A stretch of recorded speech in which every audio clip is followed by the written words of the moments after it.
So think about this for a second. You have probably been there, right? You go to this incredible professional workshop, or maybe you read some life-changing book. Oh, or you get assigned this amazing executive coach. Yes, exactly. Yeah. And you walk away feeling just like totally invincible. You've got this brand new framework for handling team conflict or a flawless time management system. You're fired up. You are absolutely ready to take on the world. Right. And then, well, Monday morning hits, you sit at your desk, the emails just start pouring in, and a client is angry about something. A deadline gets completely missed. Yeah, and within a week, maybe even less, you have completely lost all that momentum.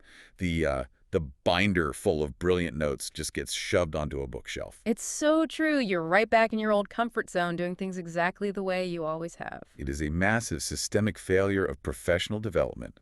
Organizations are spending, billions of dollars every single year on this stuff, And according to human psychology, almost all of that money is just completely wasted. which is wild. But it brings us to the core mission of today's deep dive. We are looking at a fascinating new article from the Phoenix Performance Partners. Yeah, it's titled The Cohort Effect, Cultivating a Shared Leadership Culture. And our goal today is to really figure out exactly why that highly motivated individual development just quietly fails for you. Because it does fail, almost every time. Exactly. And more importantly, we're going to explore the solution, which the article calls building a cohort. It's essentially this ultimate system hack to make personal growth permanent. So, okay, let's unpack this. Well, the best place to start is with what the Phoenix Performance Partners call building for an audience of one. The audience of one, right? Yeah, so this is the standard operational playbook for, well, pretty much all corporate development. We tend to treat leadership growth as this entirely individual pursuit. Like finding that one rising star. Exactly. A company identifies a high potential manager, they pull them completely out of their daily workflow, and they send them off to like a 3-day intensive workshop. Or they buy them a dozen sessions with a coach. Right. And the individual learns these great new concepts. And the company just assumes that those new concepts will automatically translate into better leadership. And on the surface, that makes complete sense. You identify a gap in someone's skills, you provide the training to fill that exact gap. It's very logical. Yeah, the manager genuinely learns something new. They make these deep personal commitments to change how they delegate or how they run their team meetings. But there's a fundamental flaw there. There is. The flaw in that audience of one model is that it does absolutely nothing to change the culture surrounding that individual. Nothing at all. They are stepping back into the exact same ecosystem they just left. And that ecosystem is powerful. It is heavy. It's incredibly heavy. And this introduces a concept the article frames around the failure point of individual development, which is the reversion to the mean. The reversion to the mean. Yeah.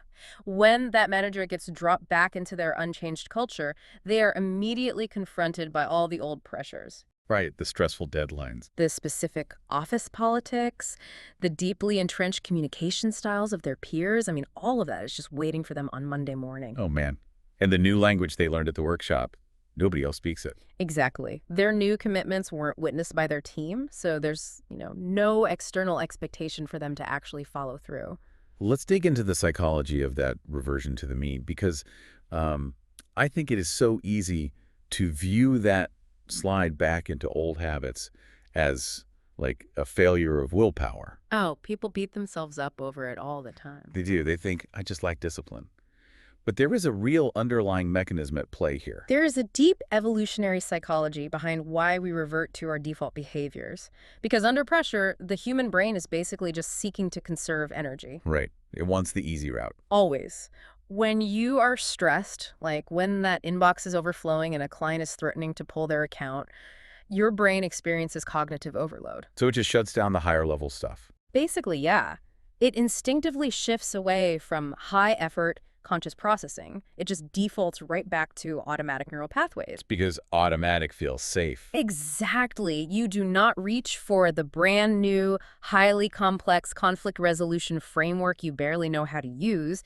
You reach for the familiar tool. Even if you logically know that familiar tool is completely flawed. 100%. It is entirely about the path of least resistance. It reminds me of trying to completely overhaul your health habits. Oh, that's a great comparison. Like, imagine you go to this strict immersive health retreat for a week. Yeah. You adopt this flawless diet. You're doing like yoga at sunrise. Drinking the green juice every morning. Yes.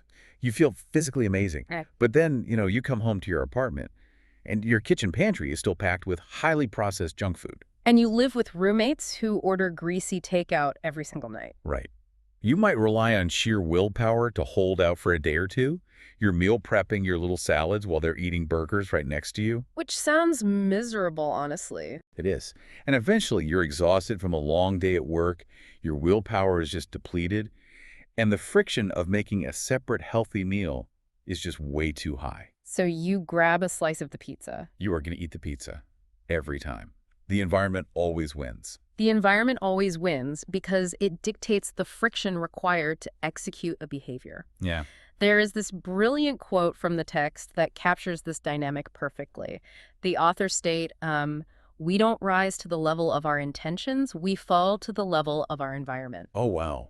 We fall to the level of our environment. Yeah, when you put a changed person back into an unchanged system, the system will almost always overpower the individual. So the growth that person experienced in the seminar, that was real. It was entirely real, but the environmental reinforcement required to sustain that new behavior simply did not exist. That is a phenomenal reframe because it completely shifts the blame. It removes the guilt from the individual. It does. This is what the article calls the ceiling on one-at-a-time development. Right.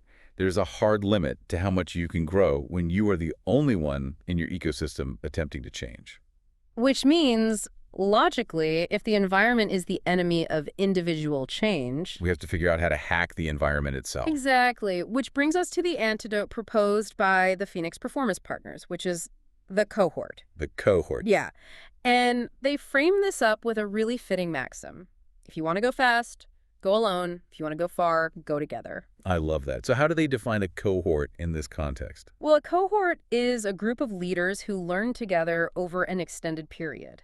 They are actively building shared language, shared commitments, and shared relationships. Okay, got it. And the authors make a crucial distinction here. They say you can develop a leader in a classroom, but you can only develop a leadership culture in a cohort. Okay, I have to stop you there and play devil's advocate for a second. Go for it. Because I guarantee a lot of our listeners are rolling their eyes right now at the word cohort. Fair enough. It does sound a bit... It sounds like heavy-handed HR jargon. Like it sounds like a rebrand of a mandatory Wednesday afternoon meeting where everyone just sits in a conference room. staring at a PowerPoint. Exactly. And secretly checking their phones under the table. So prove to me this isn't just another corporate flavor of the month. What fundamentally separates a cohort from just a group training class? It's a highly necessary pushback, because the corporate world is full of relabeled meetings. But the fundamental difference lies in human memory. Human memory. Yeah, and what actually outlasts the training. When you put a group of people in a standard class, the entire focus is on the content. Right. The presenter walks through a 5-point matrix, everyone takes notes, and they leave. But human memory is incredibly porous. Months later, the content just fades. No one remembers the specific steps of the matrix from week 3. If I'm being honest, I rarely remember the specifics of a presentation by the time I get to my car in the parking lot. Right, it's just the reality of cognitive retention. But what people do remember are the relationships. The shared emotional experiences. Exactly. What's fascinating here is how those relationships function as a safety net when the old comfort zone tries to pull you backward. Oh, I see. They might forget the textbook definition of active listening, but they absolutely remember the colleague who sat across from them, who heard them admit they were struggling with their direct reports. And that colleague is the one who actively checks in on them 2 months later. Exactly. To ask how a difficult conversation actually went, the relationships outlast the content. Okay, that makes a lot of sense. So if we go back to my health retreat analogy. The pizza roommates. Yes, the pizza roommates. The audience of one approach is going to the retreat alone and coming back to the junk food. Building a cohort is essentially convincing your roommates to go to the health retreat with you. That's a perfect way to look at it. So when you come home tired on a Tuesday, the environment itself has changed. You are all meal prepping together. The friction of doing the right thing has been lowered because the people around you share the exact same goal. Wow, that is precisely how the mechanism works, isn't it? It really is. The environment that used to pull you backward into your default habits has been rebuilt by your peers to hold you forward. Because when you try to make a difficult behavioral change alone, your resolve just erodes.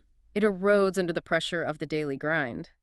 But inside a functioning cohort, you are surrounded by a handful of peers who understand the new language. Who expect you to follow through. Right, and who will not quietly let you just drift back into your old habits. The theory is incredibly compelling. Uh, But executing it, well, that's another story. it's always harder in practice. If a cohort is the key to hacking the environment, how do we actually build one that works? Because obviously, just sending out a recurring calendar invite to 5 managers doesn't magically create this supportive ecosystem. Definitely not. The article outlines 3 specific ingredients that act as catalysts. Let's break down the mechanics of turning just a random assortment of professionals into a high-impact cohort. Yeah, and the text is very clear that these 3 ingredients are non-negotiable. If you're missing any of them, you don't have a cohort. You just have another meeting. Exactly. So the first necessary ingredient is shared experience over time. It requires significant duration. Meaning a one-day offsite isn't going to cut it. Not at all. No matter how intense or emotionally resonant it feels in the moment, it cannot form a cohort. Because a one-day event is entirely hypothetical, right? Everyone is out of the office, they're drinking hotel coffee, and they are on their best behavior. It's a manufactured environment. You need the timeline to stretch out over months because you need real-life stress tests to actually occur. But like you need a quarter to end. You need a crisis to hit the supply chain or, a major project to fail. Because duration allows the facade to drop. Yes. When the inevitable stress spikes, people will automatically revert to their comfort zones, and the cohort needs to be there over time to witness that reversion, To address it in real time. and to gently guide each other back to the new behaviors. That shared timeline is what allows the new skills to outlast the initial burst of post-seminar motivation. It solidifies it into a genuine new normal. But wait, duration alone can't be the magic bullet. I mean, I know corporate departments that have sat in the exact same open plan office for 10 years. Oh, we all know those departments. Right. Sharing thousands of hours of time. And they are highly dysfunctional. They share the same stresses, but they certainly aren't a cohort. Time alone can just as easily entrench bad habits. And toxic communication. So what is the missing link that actually catalyzes that shared time into growth? That is where the second ingredient becomes critical, which is genuine vulnerability. Okay, vulnerability. Time without vulnerability just produces deeply entrenched colleagues. A cohort only functions as a developmental tool if the individuals inside it can strip away the corporate posturing. They have to be able to say out loud, I don't know how to handle this performance review. Or, I completely mismanaged that client interaction and I really need help. Here's where it gets really interesting, because the Phoenix Performance Partners article highlights a major pitfall here. Yeah. You cannot mandate vulnerability. No, you absolutely cannot. You can't just stand at the head of a conference table and instruct a room full of ambitious professionals to suddenly expose their weaknesses. If you do that, you don't get actual vulnerability. You get a highly curated performance. You get the classic interview answer. My biggest weakness is that I just care too much about my work. Exactly. It's self-preservation. And this introduces a fascinating psychological dynamic the authors call the senior leader rule. The senior leader rule, how does that work? It basically dictates that whoever holds the most hierarchical power in the room entirely sets the ceiling for how vulnerable the group will be. Wow. The mechanism behind this makes total sense when you look at social risk, and hierarchical safety. How so? Well, let's say you have a vice president sitting in a cohort with 3 mid-level directors. Okay, pretty standard group. If the VP opens the session by offering a very superficial safe challenge, something that doesn't really threaten their competence, the directors will instinctively cap their own sharing at that exact same superficial level. Because if the boss is only showing a 2 out of 10 on the vulnerability scale, A director exposing a deep, messy failure at a 7 out of 10 feels like career suicide. it feels like handing the boss a reason to pass them over for a promotion. Exactly. The social risk is simply too high. But the inverse is also true, and this is where the magic really happens. If that senior leader goes first and models genuine, uncomfortable vulnerability. Like admitting a real mistake. Right. If they say, I made a terrible strategic call on that merger last month, I'm terrified I've lost the trust of my division, and I don't know how to rebuild it, that shatters the corporate facade. It signals to the directors that the room is actually psychologically safe. The senior leader absorbs the social risk, which gives everyone else permission to drop their armor. People will match the depth you show, not the depth you ask for. People match the depth you show. That is a brilliant heuristic for any leadership scenario. It's powerful. But let's look at the gap between vulnerability and actual change. Because a group of people sitting in a room being deeply honest about their flaws month after month. Could very easily just devolve into a collective therapy session. Exactly. Unpacking your struggles is great, but if it doesn't lead to behavioral change, it's not professional development. Which is precisely why the third ingredient is mutual accountability. Mutual accountability. Yes. Once you have the shared duration, and once the vulnerability has established psychological safety, the members of the cohort have to actually hold each other to the commitments they make. We have to unpack the word accountability, though, because in the corporate world, accountability is usually just a synonym for punishment. It really is. It sounds like an audit. It sounds like a performance improvement plan flowing downward from a manager to an employee, essentially just scorekeeping their failures. The text draws a very sharp distinction between a peer audit and genuine peer support. Accountability within a true cohort is lateral, not vertical. So it's not about a boss tracking metrics. No, it is about peers holding each other to their stated intentions, and doing so from a foundation of genuine care. You can physically feel the difference in those two approaches. Like, as a listener, think about your own workplace right now. You can definitely feel it. You can feel the difference in your gut between a colleague who is silently judging your mistakes, waiting for an opportunity to point out your failure in a meeting. Versus a colleague who knows exactly what you are struggling with, but brings it up privately because they genuinely want to see you succeed. Yes. The peer who has earned the right to challenge you because they have been vulnerable with you first is the only person who can actually disrupt your reversion to the mean. When you combine those three ingredients, shared time, modeled vulnerability, and supportive mutual accountability, you create an environment that actively resists the default comfort zone. Okay, let's zoom out a bit and look at the macro impact. If a company successfully launches this three-ingredient cohort, what happens to the broader organizational culture? That's the real question. Does this scale, or does it just create, like, isolated pockets of highly functioning managers? It fundamentally scales. And the authors refer to this broader cultural shift as the champion's move. The champion's move. I love that phrasing. It elevates the concept. It represents a massive pivot in how an organization views human development. Because we traditionally view reading books, taking courses, and improving our own skills as individual work. Right. And we view managing the performance of direct reports as supervisory work. Right. So what makes the cohort the champion's move? Building a structure where leaders actively develop each other laterally is the champion's move because it democratizes growth. It removed the bottleneck. Exactly. You stop relying entirely on an overstretched HR department or, expensive external consultants to drive change. Leadership development stops being a specialized event that is done to people from the top down. And it becomes a continuous practice that a community executes together. Let's look at the math behind how that scales. The text details what they call the multiplier effect. Yes, the math is fascinating here. If an organization invests in building one solid cohort of 8 leaders, they haven't just incrementally improved 8 individuals. The impact doesn't stop at the edges of that specific group. No.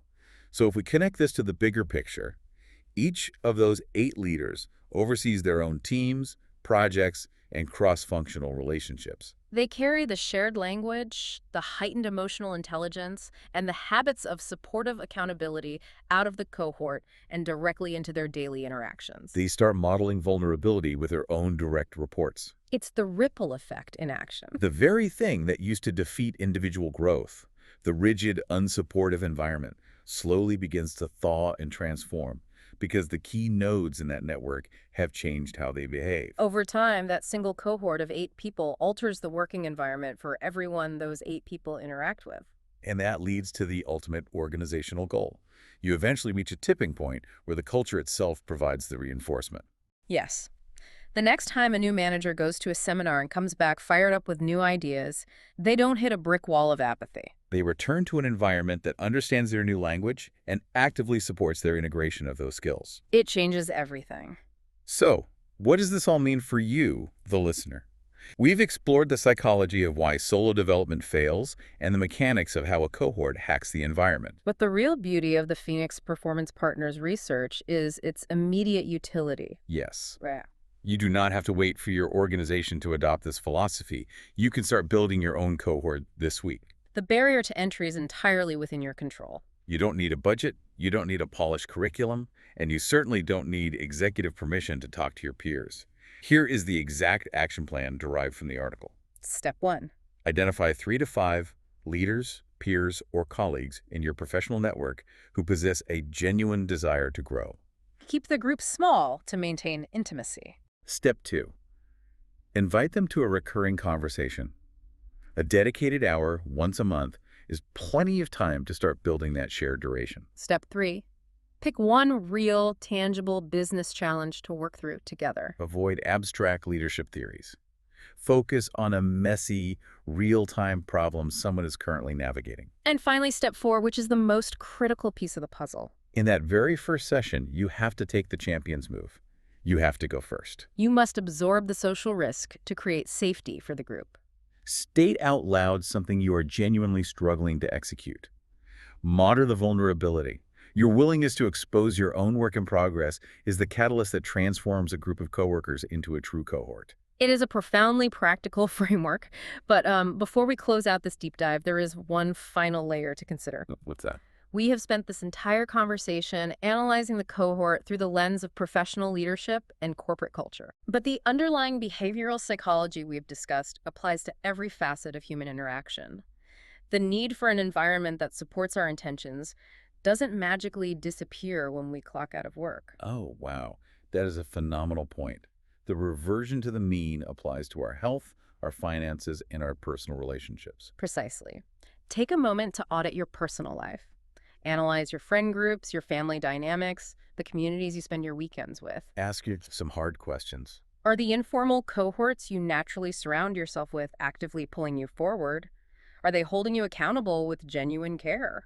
Or are they the unchanged systems, silently dragging you back into your comfort zone every time you try to evolve? It all comes back to the kitchen full of junk food. It really does. If you were trying to change your life, you have to take a hard look at who you are sharing your meals with. You cannot outperform your environment. It is a crucial reality check for the next time you find yourself trying to make a major life-altering change through sheer isolated willpower. A huge thank you to all of you for joining us on this deep dive. Take the champion's move. Go find your cohort, be the first to drop the armor, and we will catch you next time.